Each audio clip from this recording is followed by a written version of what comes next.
What happens when a good woman is hurt isn't loud. It's quiet, powerful, and unforgettable. She doesn't scream. She doesn't beg. She simply walks away. And in that silence, something shifts. Her absence becomes louder than her words ever were. Her glow becomes her healing.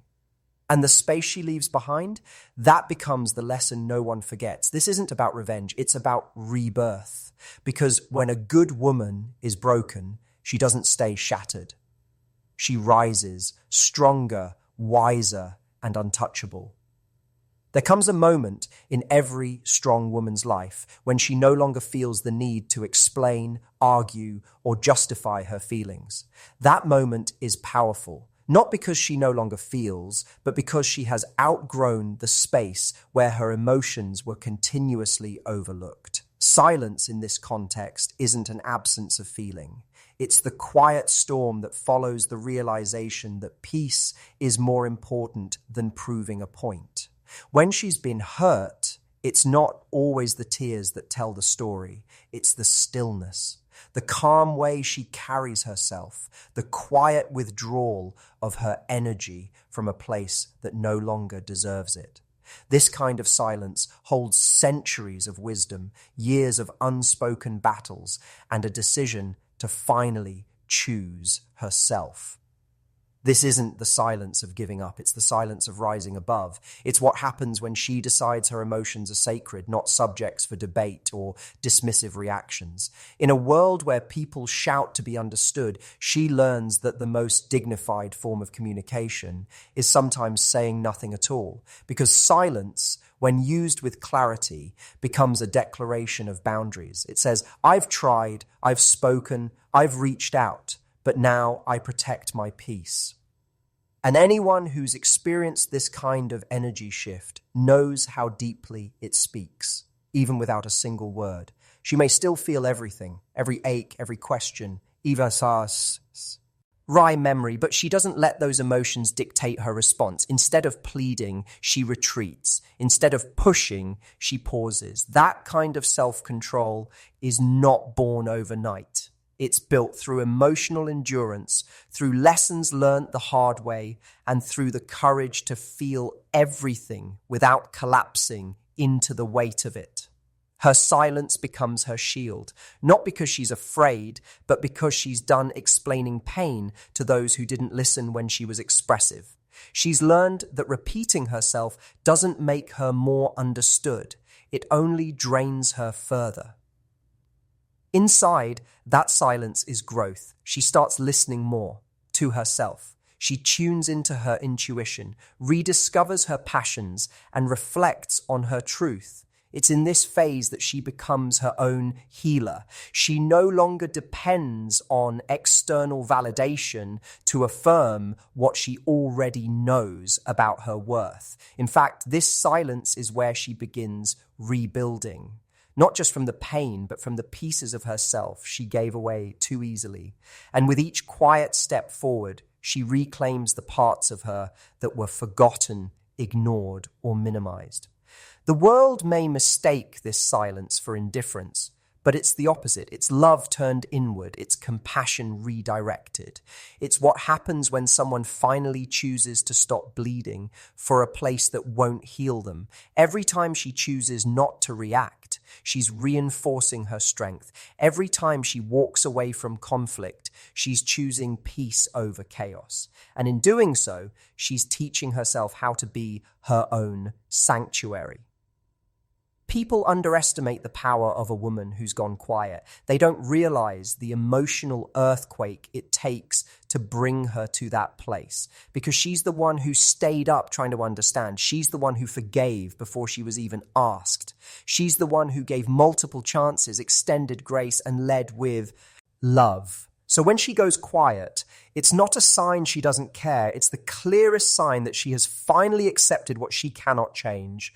That silence begins to change everything. It reshapes her priorities, renews her self-respect, and redirects her energy. She no longer seeks to be understood by others who only listen to respond. She speaks more with her actions now, with what she entertains, what she allows, and what she walks away from. And in doing so, she sets a standard not just for others, but for herself. She stops fighting for a seat at a table where her voice was always an afterthought. Instead, she builds her own space, a space rooted in authenticity, calm, and emotional intelligence. This kind of silence inspires transformation. It's in the stillness that she starts asking the right questions, not about why things went wrong, but about what her soul truly needs to thrive. She reflects, not to dwell, but to grow. Her silence becomes fertile ground for healing, clarity, and rediscovery. In this process, she no longer centers her identity around who hurt her. Instead, she focuses on who she's becoming in the aftermath. And that version of her is no longer defined by emotional chaos, but by emotional clarity. Others begin to notice the shift. There's a difference in her presence, more grounded, more centered, more aware. She's not cold. She's clear. She's not distant. She's discerning. She hasn't stopped loving. She's just started loving herself more deeply. That kind of transformation can't be taught. It has to be lived. It has to be earned through nights of silence where she sat with her own thoughts, sorted through her wounds, and decided to rise anyway. What once broke her now builds her. What once silenced her now strengthens her. She's no longer explaining why she feels what she feels because she knows her emotions are valid even if no one else understands them. And through this entire process, she starts to realize something profound. She is no longer who she used to be. She's wiser, soft, her in the right places, stronger in others. Her silence didn't just protect her, it evolved her. And when she finally chooses to speak again, her words carry a different kind of weight. They come from a place of alignment, not desperation. They are no longer about being heard by others, but about honoring her truth. She no longer seeks to be understood by those who made her feel invisible. Instead, she speaks with the kind of calm conviction that can only come from someone who's been through the storm, stood in the silence, and come out whole. There's a certain fire that awakens when pain no longer breaks a spirit but fuels a rebirth. The glow that follows heartbreak is not artificial or temporary. It is earned, piece by piece, through the journey back to self. When someone has poured love, loyalty, and effort into a space that didn't honor it and walks away from it, something beautiful begins to happen. A transformation takes root, one that doesn't scream for attention but shines in quiet, undeniable ways. It is in this space of solitude and reflection that radiance begins to return, not because everything is perfect, but because alignment has been restored. When someone has been hurt, it's tempting to close off, to harden, to armor up in the name of protection. But there's a different path, a more powerful one. It's the choice to glow, not for revenge, not for validation, but for self. It's not about proving a point. It's about reclaiming peace, joy, and worthiness. That glow comes from the decision to water her own roots again, to feed her soul with the things that make her feel alive, to stop shrinking or waiting or explaining. That glow says, I remember who I am now. This journey back isn't always visible to the outside world. It begins in small ways, in morning routines that center her, in saying no when something doesn't feel aligned, in re-engaging with past ions that had been neglected. It's in the laughter that returns when she's alone and genuinely content. In the conversations with friends that don't require her to hide or overcompensate. Slowly, the parts of herself that once felt dimmed begin to brighten again. There's something magnetic about that kind of energy. It's not the glow that seeks to be chased. It's the glow that simply is. And that kind of authenticity draws attention without trying. The world often tells women that revenge is about looking better, finding someone else, or proving someone wrong. But real revenge isn't loud. Real revenge is peace. It's waking up without anxiety. It's looking in the mirror and seeing someone who no longer carries the weight of other people's mistakes. It's walking into a room without needing to overcompensate for past wounds. The glow that comes from emotional freedom is more powerful than any superficial comeback because it's rooted in healing, not ego. When someone has been deeply hurt but chooses to grow instead of close off, the results are undeniable. Confidence returns, not because of applause from others, but from the internal applause that comes when someone realizes they survived, that they kept their heart intact, that they loved deeply and still chose themselves. This kind of glow isn't born from bitterness, it's born from boundaries, and boundaries are the foundation of any kind of authentic self-respect. One of the most powerful shifts happens when the focus turns inward, when the time and energy that once went toward fixing, explaining, or waiting are now invested in self-care, ambition, creativity, and joy. The glow becomes a reflection of where that energy is now flowing, and it doesn't go unnoticed. People sense it. There's a calm confidence in someone who knows they are no longer waiting to be chosen, loved, or understood because they've already chosen themselves. Healing is not linear. There are days that still carry weight, memories that still sting, but the glow comes from learning how to hold those feelings without letting them define the day. It's in the resilience of showing up anyway, of choosing softness despite the pain. That kind of strength isn't hardened or defensive. It's the strength that smiles in grace, that walks in quiet assurance. It's the refusal to let one chapter define the whole book. With every step forward, identity is rewritten, no longer defined by what was lost or who didn't show up, but by the woman who rose anyway. Her energy begins to attract differently, not from desperation or need, but from a place of wholeness. Opportunities, friendships, and new love begin to reflect her growth, not because she chased them, but because she became them. She becomes the standard, not the exception, the one who doesn't settle, the one who now recognizes the difference between chemistry and compatibility, between attention and intention. In the midst of this evolution, priorities shift. She begins to value stillness over noise, depth over performance, consistency over charm. The things that once dazzled her now need to be supported by substance. Her time becomes sacred. Her energy becomes expensive. She doesn't entertain what drains her anymore. That's the true glow, when the light within becomes non-negotiable.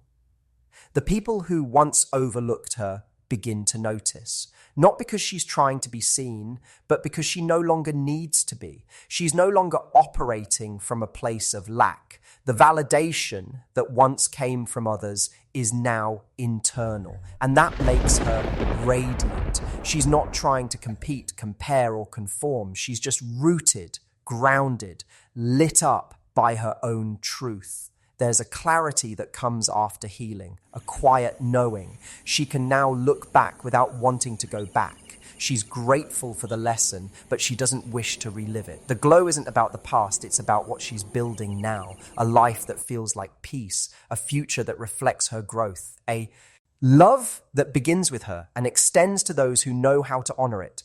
The world changes for a woman who chooses to glow from within. Her smile returns, not as a mask, but as a reflection of true joy. Her voice becomes steadier, her presence more commanding, not through force, but through alignment. There is no pretending anymore, no performing, just truth, just light, just her, as she was always meant to be. That glow becomes her power, not because she was never broken, but because she rebuilt herself with purpose. She shines now, not in spite of the pain, but because she learned how to rise through it.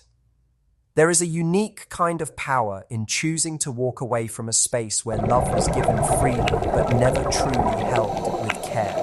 That power doesn't always roar. Sometimes it simply slips out the door quietly and completely. The absence that follows isn't just physical, it's energetic, emotional, spiritual. It's the absence of someone who once gave fully, who once hoped fully, who once stood firmly in love and loyalty. And when that absence settles in, it echoes louder than any confrontation ever could. The absence of a good woman isn't just a missing presence, it's a missing energy. It's the absence of her kindness, her encouragement, her emotional labor. It's the space once filled with warmth and understanding, now feeling cold and hollow. People may not notice it right away. They may carry on as if everything is the same. But over time, the silence she leaves behind begins to speak. It whispers through unmet needs. It echoes in the lack of emotional safety that was once her daily offering. It becomes a mirror that reflects just how much she carried without demanding recognition. There are moments in life when the true weight of someone's presence is only understood in their absence. It's easy to take a steady heart for granted when it's always there, when apologies are always accepted, when effort is always given. But once that steadiness is gone, the void it leaves behind becomes undeniable. It's not just the loss of attention or affection, it's the loss of emotional sanctuary, of feeling seen, supported, and genuinely cared for. That kind of absence is haunting because it's not about punishment, it's about finality. A good woman rarely walks away in a moment of impulse. Her exit is slow, built on quiet realizations. She gives chances, holds space, communicates, forgives. She tries to make it work long after others would have left. So when she does finally go, it means something in her has shifted for good. It means the decision was made not out of spite, but from self-respect. She's not leaving to be chased. She's leaving to be free. And that freedom isn't loud. It's not posted online or shouted from rooftops. It shows up in how her energy is no longer accessible, in how her emotional labor is no longer on the table, in how her love is no longer available to be mishandled. Over time, the impact of that absence deepens. It's felt in the silence after something meaningful happens. And she's no longer the first to be told. It's felt in the emptiness of familiar routines that no longer include her input or care. It's in the way conversations feel less full, in how support now must come from less familiar sources. The depth of what she gave becomes more visible in its disappearance. And what once felt secure begins to feel fragile without her grounding energy holding it up. What often gets overlooked is how much a good woman protects and enhances the emotional health of those around her. She doesn't just give love. She creates an environment where others can feel safe, confident, uplifted. Her presence often softens what is hard and strengthens what is weak. Her intuition picks up on needs unspoken. Her words offer perspective, comfort, and challenge when needed. So when all of that is gone, the space it becomes less alive, it becomes quieter, but not in a peaceful way, in a way that reveals just how much of the color she brought into it. Her absence becomes a lesson, not because she wanted to teach one, but because she became one. A lesson in presence, a lesson in value, a lesson in emotional maturity. And that lesson doesn't hit all at once, it hits in stages. First in confusion, then in discomfort, then in reflection. Slowly, the realization sets in that her absence wasn't the result of one moment, but many small moments that added up. Moments where she felt unseen, moments where her voice was silenced, moments where her heart felt heavy with the weight of being the only one trying. Even in her absence, she continues to teach, not through words, but through the silent testimony of boundaries upheld. She teaches that love doesn't beg, that peace is not negotiable, that softness is a choice, not a weakness.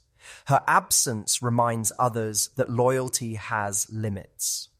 That effort must be mutual. That emotional safety isn't something to be taken lightly.